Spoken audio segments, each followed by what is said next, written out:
तो कैसे हैं दोस्तों, स्वागत है आप सभी का हमारे YouTube चैनल में। और अगर इस वीडियो को आप फेसबुक और इंस्टा पे देख रहे हैं तो स्वागत है आपका हमारे फेसबुक और इंस्टा के पेज पर।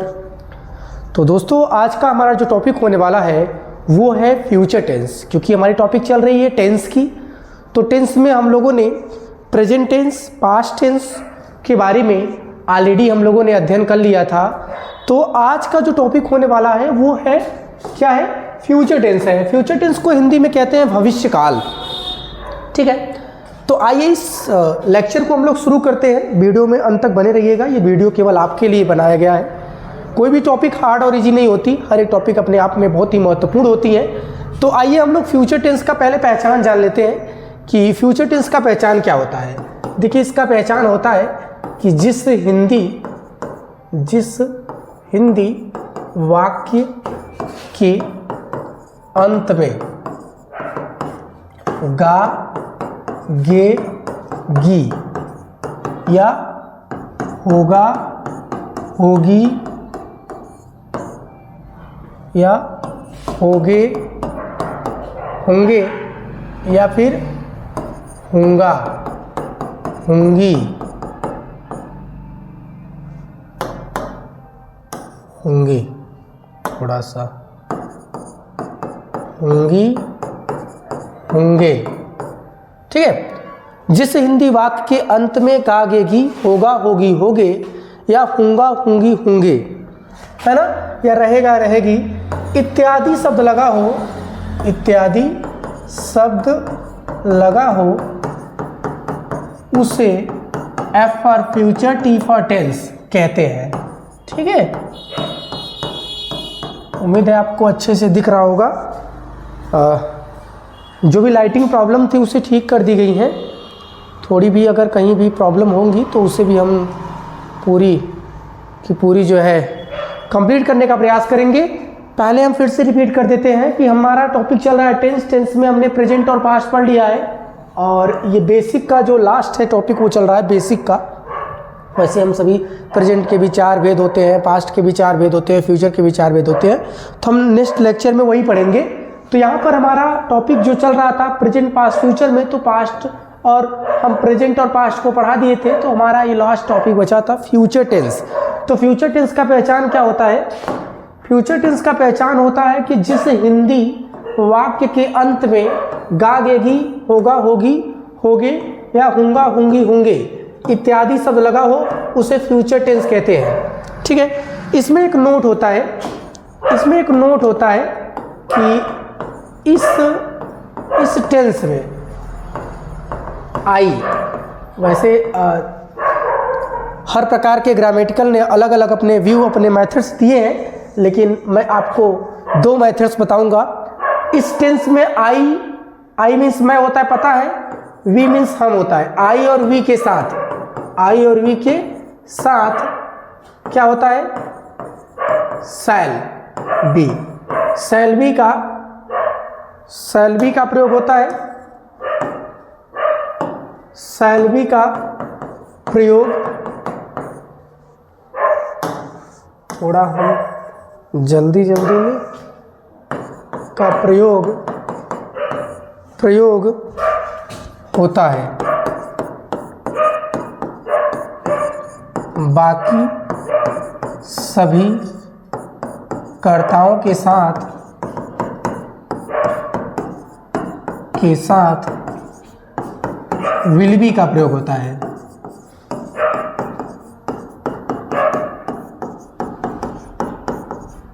ठीक है, फिर से समझने का प्रयास कीजिए। इस टेंस में आई और वी के साथ, किस टेंस में? फ्यूचर टेंस में आई और वी के साथ, मतलब आई मीन्स मैं और वी मीन्स हम। आई और वी के साथ क्या का प्रयोग होता है? इस टेंस में आई और वी के साथ शैल बी, बाकी सभी कर्ताओं के साथ विल बी का प्रयोग होता है। देखिए, नोट 1 में हमने क्या पढ़ा कि इस टेंस में आई और वी के साथ शैल बी, बाकी सभी के साथ विल बी का प्रयोग होता है। लेकिन नोट 2 में जस्ट उसी का अपोजिट है। यदि वाक्य में, यहाँ पर बात की जा रही है कि यदि वाक्य में दृढ़ता प्रकट हो, क्या प्रकट हो? दृढ़ता। ठीक है, थोड़ा सा साफ साफ लिख देते हैं, दृढ़ता प्रकट हो, यदि वाक्य में दृढ़ता प्रकट हो या अवश्य शब्द लगा हो, अवश्य शब्द लगा हो, ठीक है। यदि वाक्य में, ये नोट 2 है, ध्यान दीजिए, यदि वाक्य में दृढ़ता प्रकट हो या अवश्य शब्द लगा हो तो क्या करते हैं, तो वहाँ पर हम जस्ट अपोजिट, जैसे जहाँ पर हम आई और वी के साथ शैल बी का प्रयोग करते थे, वहाँ क्या करेंगे, विल बी का प्रयोग करेंगे। अब बाकी सभी कर्ताओं के साथ क्या कर देंगे, बाकी सभी कर्ताओं के साथ, बाकी सभी कर्ताओं के साथ शैल बी, ठीक है, शैल बी का प्रयोग करते हैं, ठीक है। हमने क्या पढ़ा नोट 1 में कि इस टेंस में आई और वी के साथ शैल बी, बाकी सभी के साथ विल बी का प्रयोग होता है। लेकिन नोट 2 में हमने क्या पढ़ा, यदि वाक्य में दृढ़ता प्रकट हो या अवश्य शब्द लगा हो, क्या लगा हो, अवश्य शब्द लगा हो, तो वहां पर हम आई और वी के साथ विल बी, बाकी सभी कर्ताओं के साथ काय का प्रयोग करते हैं, शैल बी का प्रयोग करते हैं। अब इसमें एक अफर्मेटिव सेंटेंस के अंतर्गत हम बता देते हैं आपको, इसमें अफर्मेटिव सेंटेंस के अंतर्गत हम आपको जो है इसका स्ट्रक्चर बता देते हैं।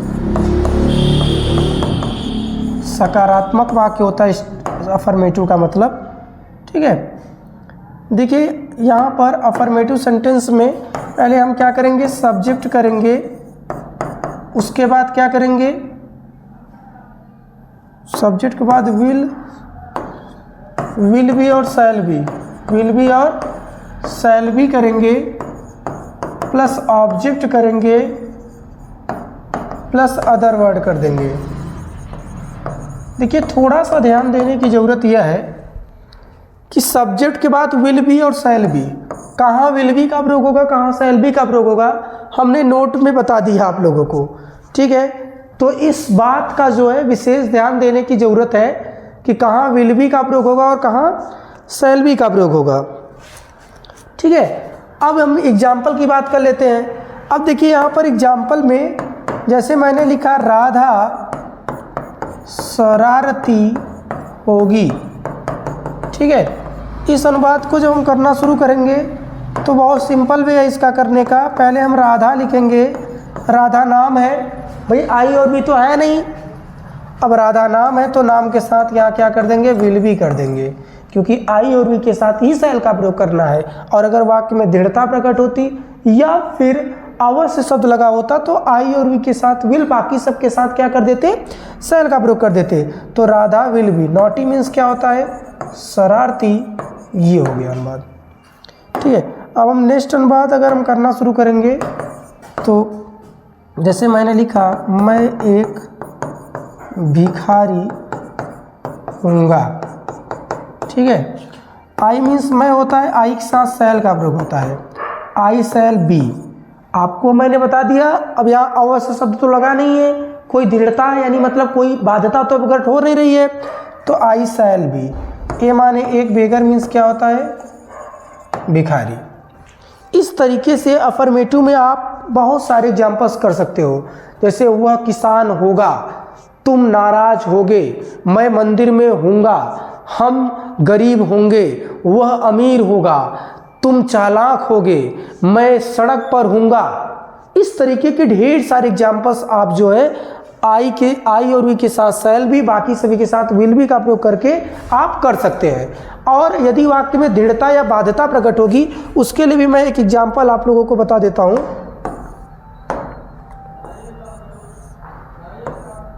थोड़ा सा इसको इरेज करके यहीं पे बता देते हैं आपको कि यदि वाक्य में जो है, जैसे मैं लिखा, वह अवश्य चालाक होगा, अब देखिए इस अनुवाद को हम कैसे करेंगे। ही मीन्स वह होता है, अब यहाँ अवश्य शब्द लग गया है तो यहाँ क्या करेंगे, आई और ही के साथ सेल करते थे, लेकिन हम तब ही के भी साथ क्या करेंगे, सेल करेंगे। और अगर यहाँ मैं होता तो यहाँ क्या करते, विल करते। तो ही सेल भी। अब क्लेवर मीन्स क्या होता है, चालाक होता है। अब इसी तरीके से और हम एग्जाम्पल ले लेते हैं। जैसे मैंने एग्जाम्पल ले लिया कि राधा अवश्य कमरे में होगी, ठीक है। अब इस अनुवाद को हम करना शुरू करते हैं। देखिए हमने लिखा राधा। अब देखिए राधा यहाँ क्या है, राधा यहाँ नाम है, लेकिन राधा नाम है फिर भी वहाँ विल का प्रयोग करना चाहिए, लेकिन यहाँ अवश्य शब्द लगा इसलिए हम क्या करेंगे, सेल कर देंगे। तो राधा सेल बी। अब कमरे में तो इन यहाँ पहले हो जाएगा, तो इन द, और रूम मीन्स क्या होता है, इन दी रूम हो गया। रूम मीन्स कमरा होता है। अब इसी तरीके से यहाँ पर हम एक और एग्जाम्पल लेके बता दे रहे हैं आपको। जैसे मैंने लिखा हम अवश्य सड़क पर होंगे। अब देखिए वी मीन्स हम होता है। अब वैसे तो पता है आई और वी के साथ सेल होगा, लेकिन यहाँ अवश्य शब्द लगा तो यहाँ क्या हो जाएगा, विल भी हो जाएगा। तो वी विल बी। अब सड़क पर तो यहाँ ऑन पहले हो जाएगा, कुछ नहीं लगाए तो द लगाओ, और रोड मीन्स क्या होता है, सड़क होता है।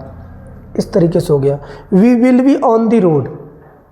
यदि वाक्य में दृढ़ता प्रकट होगी या बाध्यता प्रकट होगी या अवश्य शब्द लगा रहेगा तो वहाँ पर हम आई और वी के साथ विल बी, बाकी सब के साथ सेल बी का प्रयोग करेंगे। तो इसी तरीके से हम अब निगेटिव की बात कर लेते हैं। तो आइए निगेटिव की बात कर लेते हैं हम लोग, ठीक है। निगेटिव में हम लोगों ने क्या पढ़ा कि निगेटिव में कुछ है नहीं वैसे विशेष। निगेटिव सेंटेंस का मतलब होता है नकारात्मक वाक्य। इसमें स्ट्रक्चर थोड़ा सा चेंज होता है, और क्या होगा चेंजेस में वो चीज़ हम बता देते हैं आपको। पहले हम सब्जेक्ट करेंगे, उसके बाद यहाँ विल नॉट बी कर देंगे, उसके बाद क्या करेंगे, शैल नॉट बी, उसके बाद फिर क्या करेंगे, ऑब्जेक्ट करेंगे, फिर अदर वर्ड कर देंगे, इस तरीके से, ठीक है।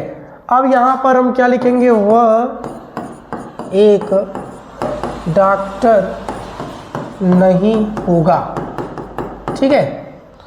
अब इस अनुवाद को हम करना शुरू करते हैं। ही मीन्स वह होता है, ही के साथ यहाँ सेल होगा कि विल होगा, बताइए। ही के साथ विल होगा या सेल होगा, भाई। अब यहाँ अवश्य शब्द तो लगा नहीं है, ना कोई बाध्यता प्रकट हो रही है, तो ही के साथ क्या होगा, विल होगा, और नहीं है तो नॉट लगा दो, फिर बी। एक ए माने होता है डॉक्टर मीन्स क्या होता है, डॉक्टर। ये अनुवाद आपका हो गया। अब इसी तरीके से हम यहाँ पर जो है नेक्स्ट एग्जाम्पल मैंने लिखा कि मैं एक जादूगर, जादू है ना, जादूगर नहीं हूँगा। आई मीन्स मैं होता है, आई के साथ काय का प्रयोग होता है, सेल का प्रयोग होता है। I shall not be. A means एक होता है, मैजिशियन माने क्या होता है, जादूगर होता है। तो I shall not be a magician, ये हो गया आपका अनुवाद। जैसे हमने एक लास्ट एग्जाम्पल और ले रहे हैं, जैसे हम सड़क पर नहीं होंगे। अब वी मीन्स क्या होता है, हम होता है, वी के साथ यहाँ सेल होता है, तो सेल नॉट बी हो जाएगा, ठीक है। अब सड़क पर यानी ऑन दी रोड। अब यदि वाक्य में बाध्यता प्रकट हो या अवश्य शब्द आ जाए, जैसे मैंने लिखा मैं अवश्य चालाक हूँगा।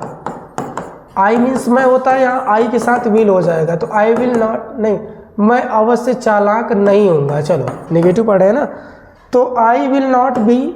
अब क्लेवर मीन्स क्या होता है, चालाक होता है। इस तरीके से एग्जाम्पल्स जो हैं हो जाएंगे। अब हम अगर इंट्रोगेटिव की बात करें तो इंट्रोगेटिव में बहुत विशेष कुछ है नहीं। इंट्रोगेटिव दो प्रकार के होते हैं, दोनों एक साथ पढ़ा दे रहे हैं, ठीक है। आइए इंट्रोगेटिव की बात कर लेते हैं। इंट्रोगेटिव सेंटेंस में क्या है, देखिए टॉपिक बहुत ही इम्पॉर्टेंट है, लेकिन बहुत है इजी। ठीक है, केस फर्स्ट स्ट्रक्चर और केस सेकेंड स्ट्रक्चर दोनों में एक साथ लिख देते हैं। हमने प्रेजेंट और पास्ट में बात किया था। प्रेजेंट और पास्ट में हमने क्या बात किया था कि केस फर्स्ट में क्या होता है, जिस हिंदी वाक्य के प्रारंभ में क्या शब्द लगा होता है उसकी अंग्रेजी नहीं लिखी जाती, बल्कि हेल्पिंग वर्ब, यानी जो अगर प्रेजेंट था तो इज एम आर का प्रयोग पहले किए थे हम लोग, अगर पास्ट था तो वाज वर का प्रयोग पहले किए थे। अब फ्यूचर है तो विल और शैल का प्रयोग पहले करके सब्जेक्ट के बाद भी लगा देंगे। ये हो गया हमारा केस फर्स्ट। अब केस सेकेंड में क्या होता है, जिस हिंदी वाक्य के बीच में, जिस हिंदी वाक्य के बीच में कब क्यों कैसे कहाँ क्या शब्द लगा हो, जिस हिंदी वाक्य के बीच में कब क्यों कैसे कहाँ क्या शब्द लगा हो उसकी अंग्रेजी नहीं लिखी जाती है। ऐसा तो था नहीं, उसकी अंग्रेजी पहले लिखी जाती है। ठीक है, तो इस बात पर ध्यान देना कि जिस हिंदी वाक्य के बीच में कब क्यों कैसे कहाँ क्या शब्द लगा हो उसकी अंग्रेजी पहले लिखी जाती है। कंफ्यूज बिल्कुल मत होना। ठीक है, कि जिस हिंदी वाक्य के बीच में कब क्यों कैसे कहाँ क्या शब्द लगा हो उसकी अंग्रेजी पहले लिखी जाती है, फिर हम विल शैल का प्रयोग करके सब्जेक्ट के बाद बी का प्रयोग करते हैं। आइए इसका स्ट्रक्चर हम डायरेक्ट लिखते हैं और स्ट्रक्चर के बाद हम लोग एग्जाम्पल से इसको समझने का प्रयास जो है करेंगे। तो पहले हम केस फर्स्ट वाले में विल शैल पहले कर देते हैं, उसके बाद सब्जेक्ट कर देते हैं, उसके बाद बी कर देते हैं, फिर ऑब्जेक्ट कर देते हैं, फिर अदर वर्ड। अब हम इंट्रोगेटिव पढ़ रहे हैं तो इंट्रोगेशन मार्क तो लगेगा ही। क्वेश्चन वर्ड के बाद पूरा ऊपर वाला उतारना है, ये जो ऊपर लिखा हुआ है यही पूरा नीचे लिखना है। क्वेश्चन वर्ड के बाद क्या करेंगे, विल शैल करेंगे, उसके बाद क्या करेंगे, सब्जेक्ट करेंगे, उसके बाद बी कर देंगे, फिर ऑब्जेक्ट कर देंगे, फिर अदर वर्ड, फिर क्वेश्चन मार्क लगा देंगे। अब इसी तरीके से हमारा एग्जाम्पल देखो, यही ध्यान देना है आपको। अब एग्जाम्पल्स में हम क्या करेंगे, एग्जाम्पल्स में ढेर सारा कुछ बात नहीं है, बस पहले एग्जाम्पल में जैसे हमने लिखा क्या वह सड़क पर होगा। अब देखिए वही एग्जाम्पल मैं बार बार इसलिए लेके समझा रहा हूँ कि आपको आसानी से समझ में आ जाए। वैसे तो एग्जाम्पल ढेर सारे हैं, जैसे मैंने यहाँ पर लिखा ही के साथ विल होता है तो यहाँ विल का प्रयोग हमने पहले कर दिया। उसके बाद देखिए विल ही, अब उसके बाद बी कर देंगे। स्ट्रक्चर हमारा यही है, विल शैल सब्जेक्ट के बाद बी, तो विल शैल सब्जेक्ट के बाद क्या कर दिए, बी। अब ऑन यहाँ पहले हो जाएगा, कुछ नहीं है तो द लगा दो, तो ऑन दी रोड, यहाँ पर ये अनुवाद आपका हो गया। दूसरा हमने लिया, जैसे मैंने ले लिया मैं अपने कमरे में क्यों हूँगा। ठीक है, अब देखो क्यों की स्पेलिंग क्या होती है, वाई होती है। वाई के साथ यहाँ शैल होगा कि विल होगा, शैल होगा, क्योंकि ना अवश्य लगा है ना कुछ लगा है, तो वाई शैल आई। अब आई और वी के साथ शैल तो होता ही है, पता ही है। तो यहाँ पर क्योंकि हमने नोट भी लिखवा दिया है ना, तो वाई शैल आई, उसके बाद क्या कर देंगे, वी। अब यहाँ पर क्या करेंगे, इनको हम पहले कर देंगे। अब यहाँ पर देखो, इनको जब हमने पहले किया तो यहाँ पर कुछ नहीं है तो यहाँ द लगा दो, तो इन दी क्या हो गया, रूम हो गया। ठीक है, तो मैं अपने कमरे में क्यों हूँगा, तो why shall I be in the room हो गया। इस तरीके से अगर यहाँ पर वाक्य में अवश्य शब्द लगा हो या दृढ़ता प्रकट हो तो जस्ट जैसे हमने अफर्मेटिव और नेगेटिव में किया सेम उसी तरीके से करना है, और कुछ भी नहीं है। अब देखिए यहाँ पर हमने बताया कि पहले हमने विल शैल पहले कर दिया, उसके बाद हमने क्या कर दिया, विल शैल पहले करने के बाद हमने क्या किया, सब्जेक्ट किया, उसके बाद भी किया, ऑब्जेक्ट दरवर्ड कर दिया। तो जस्ट उसी के आधार पे ये एग्जाम्पल पहला वाला है। दूसरे वाले एग्जाम्पल में देखो क्वेश्चन वर्ड पहले है तो क्वेश्चन वर्ड पहले करके सब्जेक्ट के बाद क्वेश्चन वर्ड पहले करके विल शैल के बाद सब्जेक्ट बी ऑब्जेक्ट दरवर्ड कर दिए। ये हो गया हमारा केस सेकेंड। अब इसी तरीके से इंट्रोगेटिव विथ निगेटिव होता है, तो आइए हम इंट्रोगेटिव विथ निगेटिव भी बता देते हैं आप लोगों को। कुछ करना नहीं है, जस्ट थोड़ा सा हम इरेज करेंगे और उसके बाद आप समझ जाएंगे। देखिए हम यहाँ पर थोड़ा सा इसका नाम चेंज कर देते हैं, इंट्रोगेटिव विथ निगेटिव। अब देखिए बेटा इसमें कुछ करना नहीं है, सब्जेक्ट के बाद नॉट भी कर देने हैं, बस सब्जेक्ट के बाद क्या कर देने हैं, नॉट भी कर देने हैं। ठीक है, चलो इसको भी इरेज कर देते हैं, सब्जेक्ट उसके बाद यहाँ नॉट भी कर देंगे, नॉट भी। जस्ट उसी का मैंने बोला है कि क्वेश्चन वर्ड लगा के पूरा नीचे उतारना है वही चीज़, तो नीचे जब वही चीज़ उतारना है तो यहाँ पर बहुत ज़्यादा समझने की ज़रूरत नहीं है। अब यहाँ सब्जेक्ट के बाद क्या हो जाएगा, नॉट भी हो जाएगा, उसके बाद ऑब्जेक्ट दरवर्ड क्वेश्चन मार्क लगा रहेगा। देखो क्या परिवर्तन हुआ है, नॉट के बाद बी लग गया, अब नॉट पहले आ गया उसके बाद बी, यानी सब्जेक्ट बाद नॉट आ गया है बस। देखो दोनों वाले स्ट्रक्चर में इसी तरीके का काम किया गया इंट्रोगेटिव विथ निगेटिव में। अब हम एग्जाम्पल अगर हम लिखना चाहें तो एग्जाम्पल हमारा बहुत सिंपल होगा। जैसे मैंने लिखा क्या वह, पहला एग्जाम्पल था, क्या वह एक डॉक्टर नहीं होगा। ठीक है, क्या वह एक डॉक्टर नहीं होगा। अब देखो यहाँ पर हम क्या लिखा है ना, तो क्या जब यहाँ पर वाक्य में पहले अगर क्या आ जाए, ठीक है, तो क्या की स्पेलिंग नहीं लिखी जाती, ये चीज़ आपको पता है। स्ट्रक्चर लिखा है विल सेल, सब्जेक्ट यहाँ ही है, ही के साथ सेल होता है कि विल होता है, ये बताइए आप। ही के साथ विल होता है तो विल ही, अब नहीं है तो नॉट लगा दो, फिर बी। अब उसके बाद ए मीन्स एक होता है, डॉक्टर मीन्स क्या होता है, डॉक्टर। इस तरीके से हमारा दूसरा एग्जाम्पल होगा। दूसरे एग्जाम्पल में क्या करना है, जैसे हमने लिखा राधा एक गांव में कहाँ नहीं होगी। अब देखिए सिंपल सा है, कहाँ की स्पेलिंग पहले हमको करना है क्योंकि यही हमारा क्या है, क्वेश्चन वर्ड है। अब हमने जब कहाँ की स्पेलिंग पहले कर ली तो राधा देखेंगे, राधा नाम है, आई और वी तो है नहीं, इसलिए यहाँ पर क्या होगा, आई और वी नहीं है तो यहाँ पर विल ही होगा। उसके बाद राधा करेंगे तो where will Radha not be कर देंगे। ठीक है, तो where will Radha not be. अब यहाँ पर मे है तो मे का इन लिखो और एक लगा है तो ए लगाओ, और उसके बाद विलेज मीन्स क्या होता है, गांव होता है। इस तरीके से ये एग्जाम्पल आपका हो गया। हम जो समझाने का आपको प्रयास कर रहे हैं वो समझने का प्रयास करिए। इंट्रोगेटिव विथ निगेटिव में विल सेल सब्जेक्ट के बाद नॉट भी लग गया है, क्वेश्चन वर्ड के बाद जस्ट वही उतारा गया है। पहला भी एग्जाम्पल आप देखने का प्रयास करिए कैसा है, और दूसरा भी एग्जाम्पल आप देखिए। दोनों एग्जाम्पल्स आपको समझ में जरूर आएंगे क्योंकि इसमें कुछ बहुत ज़्यादा समझने की ज़रूरत नहीं है। थोड़ा सा समझना ये है कि हम सब्जेक्ट के बाद नॉट बी का प्रयोग कर रहे हैं। उम्मीद करते हैं कि वीडियो आपको ज़रूर समझ में आया होगा। अगर वीडियो समझ में आया हो तो इस वीडियो को दूर तक शेयर करिए। हम मिलेंगे नेक्स्ट वीडियो में आपको प्रेजेंट इंडेफिनिट की एक बहुत ही बेसिक और इस एक साधारण सा टॉपिक को लेकर। तब तक के लिए जय हिंद, वंदे मातरम। और वीडियो को दूर तक शेयर करिए दोस्तों, और अपने दोस्तों के साथ ज़रूर शेयर करिए। वीडियो अच्छा लगा हो तो लाइक कीजिए। Thanks for watching, thank you.